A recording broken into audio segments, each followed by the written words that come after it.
My favorite, we did Our Town with Paul Newman. And that was it was kind of different because it was a co-production with Showtime, but it was my chance to meet and work with Paul Newman and Joanne Woodward.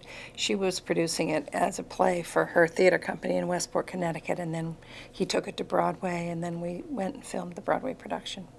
What was It he was like to great. work with?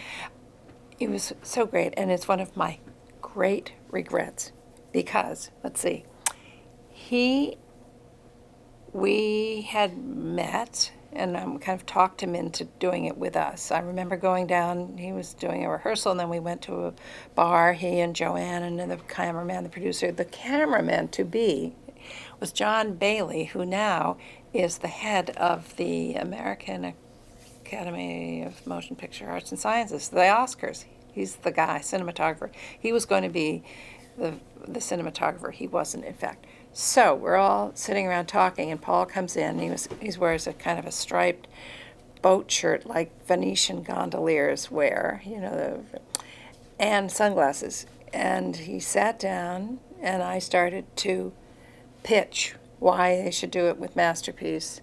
And he was wearing sunglasses like this, and I was pitching to him. And then the room got a little dark, so he just kind of did that and just looked at me.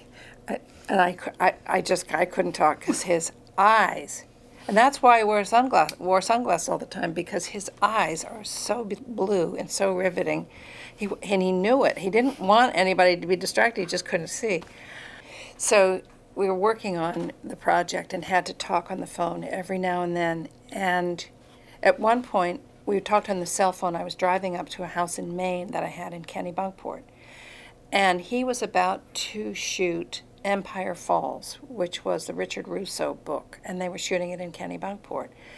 And he said, "Where are you going?" I said, "I'm driving to Kennebunkport." And he said, "Oh, well, I'll be up there shortly. We're going to be shooting this." And I said, "Oh, great. Well, you should come over. We'll have martinis and lobsters." He said, "Oh, I can't think of anything better." So I got off the phone, and I started to shake and realized I'd just invited Paul Newman over, and I didn't follow up.